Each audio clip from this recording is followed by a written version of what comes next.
Hi, sorry about that. How are you? I'm all right, thanks. I wouldn't wait for anyone else, but you've got a cute accent. Oh, thank you. So obviously you're out shopping today? No, I'm actually at work. I was just on a lunch break, so I decided to go grab a t-shirt, but I'm going to be off. So can I ask what you do for a day job then? Yeah, for sure. I work at Billabong as a sales assistant, and at the moment I'm doing stock in the back of a Brisbane store, so it's kind of just, I guess, the grind. It's not nothing too fabulous. Have you got plans for how long it is before you want to be a full-time musician? Tomorrow, if that's going to happen for me, I guess. Probably ASAP, but I mean, it's kind of hard work to get to that point for, I think, any artist. So, yeah, we're just trying to kind of push ahead and make sure that we do all the right moves. And just, I don't know, I think at the moment we're just trying to create good music and have a good time with it, but I'd definitely love to do it full time. It'd be the best thing in the world. Well, you're doing a good job of that. You've got your new single, Diamond Skin, out. I'm watching the video on the other computer as we speak. Yeah. Can I ask, was that filmed in Queensland or America? It's actually filmed in Queensland. It's funny that you asked that, though, because the house is like an American-style house, as you can probably see. Mm. And it was a house that a man made in the 70s. And, yeah, I think he died maybe like a year after he built the house, and his wife decided to keep it exactly the same as he left it. So it's a cool kind of place to play and out the front of it. And I think with our band, we just kind of wanted to show off a little bit of that American-style sound that we have, because I'm originally from the U.S., so it was just kind of a cool thing to add into the clip. Well, yeah, it's obvious you're from the US. You're actually from California originally. Yeah, that's correct. I grew up there and lived there to about age 13, and then moved over to Australia with my family. Well, you've had a little bit of success with your music in America. Yeah. Do you think you would move back there for your career? Yeah, I would love to, actually, to be honest. It would be probably a dream come true for me, because I remember when I first moved to Australia, I got to be honest, I was kind of dragging my feet a little bit, because I had my life over there and my friends, and my mom and my dad kind of just said, we've got to do this. And we moved, and I fell in love with Australia instantly. When I came over here, I realized it was like one of the best places on earth. But it'd be great to go back there with the band and have a career over in that side of the world, because it's such a massive market, and a lot of our favorite bands are from there, so it would be fantastic. Yeah, I watched a few of your videos today, and your video for She's So Fine reminded me of a Weezer video. Awesome, man. I'm glad that you said that, because when we created that song, that was one of the main albums that I was listening to, is Weezer's album Gratitude, and it was just kind of like I guess it was a really inspiring album for me for that song, so I decided to write something similar to it, so it's cool that you said that. And you're going to support Yellowcard when they come out in September. That's correct, yeah. And obviously coming from California, that was like one of my favorite bands growing up, listening to them. And I mean, they were all over the place when I was a kid growing up over there. So it's one of those bands that I've always said I've wanted to have something to do with and to play with. So it's a dream come true for us. Do you know how you got that support? We have an amazing manager. He is incredible. He is pretty much our superhero for our band. He goes around and tells people that we're the greatest band alive and that we need to be on their bill, and sometimes it works, and he's just done a really great job with that one. And yeah, I guess that's pretty much basically the way that came about. Speaking of Weezer, they're on their way to Australia. Is he trying to get you on their bill? Oh, definitely, man. That would be amazing. I would love to play with Weezer, man. They are just unbelievable band. They're very good.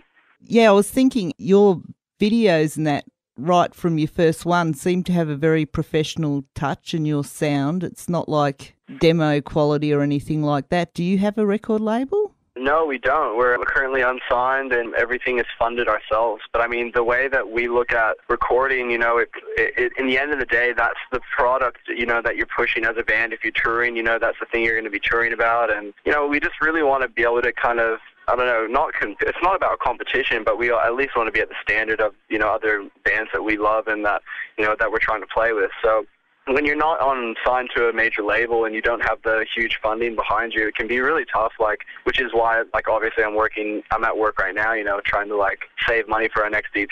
So it's all pretty much a dream for us, and we're just chasing it at the moment. So I'm very stoked that you said that it sounds like the kind of high quality stuff, because, I mean, it is at the end of the day, because we're paying for it, but it'd be nice to have a record label. That'd be cool. What is your favourite thing about being in a band? I think it's the performance, live performance for sure, for me, is the greatest part. It's kind of like a a part in my life where I feel like it's perfect and it's complete the way I want it to be. And, you know, like, I think that's the kind of thing I live my life to do, is just to get on that stage and perform and be myself. So I think for me, it's such a gift to be able to do that. And I think there's a lot of other singers out there and people who write songs that, you know, never really get that opportunity. And we as a band understand the privilege of being able to do that, and especially to the extent of playing like with bands like Yellowcard, you know, in those huge crowds and stuff. So when you get those opportunities, I mean, those are parts, you know, when I die eventually, that I'll look back and be like, wow, I lived a really cool life. Like, it's what I live for sure. We should mention that your website is ninesonsofdan.com. Yeah. And on Facebook, you're Nine Sons of Dan Music. Yeah, that's correct. And your latest video for Diamond Skin has just been added to Channel V. Yeah, it has. And the best thing that is happening right now is we're having all of our fans and friends and people who enjoy our music to go on there and request it, because they kind of just want to see what kind of support our band has behind us. So, yeah, if people jump onto vmusic.com.au, they can request Diamond Skin, and that helps us out so much. Or if they go and like you on Facebook, Nine Sons of Dan Music, they can find the link on your Facebook. Exactly. You've also won quite a few competitions in your short time. Yeah, I mean, as the kind of the band started, we thought a cool way of networking and meeting other bands and having people see our band is to go into competitions. So when the band was kind of just starting, we just tried to make our band almost like a good competition band, like kind of just try to cover every area.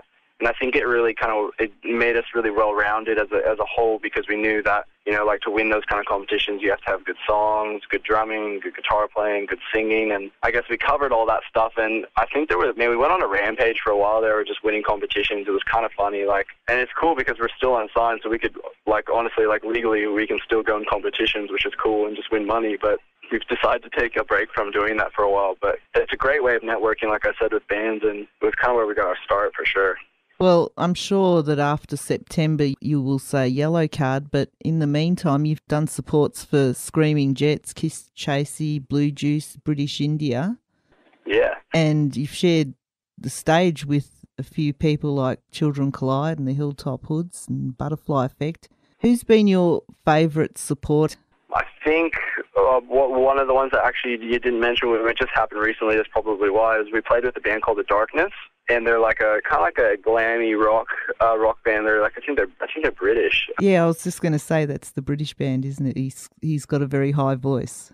Yeah, he does, and he's they're total rock stars, man. I remember watching them years ago and just thinking, wow, this band's incredible, and they're such a cool throwback, and we love watching them. So we supported them, and I was imagining them to have the rock star attitudes and not really want to hang out with us or talk to us. But to be honest, out of all the bands we've played with, they've been the most giving, and they give you the most kind of attention of any other bands we've played with. I was surprised. The singer was on our side of the stage the whole time when we played our whole show, and you watched our entire show, and the dude was jet lagged. He just flew to Australia, and he was standing there. I looked over, and he was standing there rocking out to our music, and I was like, wow, that's a pretty cool experience. And they just killed it too that night. They just destroyed the stage. They were so good. Oh, that's good. What's the best piece of advice you've been given by another band? That's a really, really cool question. Let me think. There's been a couple that have been good. I mean, a lot of times you'll talk to bands and you just want to ask them all these questions, and sometimes they'll just say, just stay true to yourself and it'll just happen for you eventually, and I found a lot of bands have said that, and I've always been like, what are you guys talking about? Come on, there's got to be some kind of secret way that you got up through the industry like you did, and try to figure out the whole secret of it. But the honest question, the honest thing they say is just be yourselves and keep working hard at it. And it sounds really lame when you say that, but those words have actually really helped me. So I mean, most bands have said that. I remember Kiss Chasey said that to us, and a few guys from the Getaway Plan have said that as well. And I think it's true. I think if you just stay true to yourself, eventually you get your shot, and if you're ready for it, then you'll blow up, and if not, then maybe not. Well, yeah, so far you've been doing sort of that pop punk style of music, and it suits you very well. Oh, thank you. And I mean, that's the thing, we really play music that we just love to play, and that's the main thing. And I think even if it changes over the years, I think us just staying true to what we love doing will come off sounding great no matter what it is, So I think we'll just always keep that attitude. And do you write all the lyrics? Yeah, I write all the lyrics. The whole band writes all the music, though, so I do all the lyrics. I think there's an honesty in your lyrics, and it's not, you don't have to be a rocket scientist to work out what you're talking about. Yeah, I mean, that's the thing, I try to be as honest as I can about it and try not to complicate things too much and try to hide things. I don't really like hiding what I'm actually singing about. I kind of like people to know anyway, but I find my lyrics kind of a way for me to kind of deal with things and say things that I probably wouldn't normally say just as a person, as who I am. Like, I wouldn't go out and just say those sort of things, but when I write a song, I feel like I've got a chance to say those things. So I love the brutal honesty, and I'm doing my best to kind of learn different ways of writing lyrics, but at the moment, that's my best kind of thing I can do. Well, that's the thing with your new song, Diamond Skin. It's very obvious what you're saying. You're not trying to hide it or anything, but the whole concept of the diamond skin is just brilliant. Oh, thank you so much. And that for me, like, writing lyrics is like something that I really enjoy, and I think about it all day long. And I came up with the concept diamond skin just as like two words that were different to each other, but to me they meant so much because, we, as a band that's, just trying to come up and do our thing, there's a lot of people that just, are trolling around YouTube or anywhere just trying to bring you down, so I think for me, I just wanted to write a song that helps me personally cope with that sort of a situation. And every time I stand on stage, even if it's a tough crowd, I play that song, and then I realize at the end of the song, it just doesn't matter. I've got tough skin, and if anyone has anything to say, I can listen to them, but it doesn't mean I have to believe it. So it's like a pep talk to yourself. Pretty much, yeah. And I mean, the coolest thing about that is that I've had fans and even close family. Like, my mom was going through some hard times recently, and she told me that song really, helped her get through it, and she's proud of me for writing it. So it's cool to have a song that actually can relate to other people in the same way that it relates to yourself in the original process of writing it. It's cool. We've got the Yellowcard support at the Tivoli on Tuesday the 18th of September, so people in Queensland are certainly going to get their money's worth if they get down to that gig. Yeah, definitely. I mean, it's us, Heroes for Hire, and Yellowcard. So, I mean, it's like a pretty, if I would say so myself, it's a pretty killer lineup. Yeah. Have you got any plans to head down to Victoria? I believe we do. We're planning actually going to be either doing our own headline tour at the end of this year or actually be supporting another band. But I don't think I'm allowed to announce it as of yet because it's not 100%. But I definitely know we'll be doing another tour before the end of this year. So we're definitely coming back down to Victoria for sure. Well, then I'll have to chat to you when you do announce it. Definitely, we'd love to. Your Facebook's got all your links to your personal Facebooks, and your website's got to all your Twitters, hasn't it? Yeah, that's it. Well, it's been really nice talking to you. You're a very easy person to talk to, and I'm excited to have found your band and excited to see what you do in the future. Oh, well, thank you so much. Anytime you want to do an interview, just hit Mark up with an email, and I'd love to do it. Oh, thank you. And I definitely will talk to you again when you're heading down to Victoria, and then I'll be able to ask you what it was like playing with Yellowcard. Definitely, for sure. I wish I was in Queensland. Definitely, it's going to be a killer show. Enjoy it, and enjoy your success that I know you're going to get. Oh, thank you so much. Thanks for the interview as well. That's okay, thank you. And I'll talk to you later. All right, talk to you later. Bye.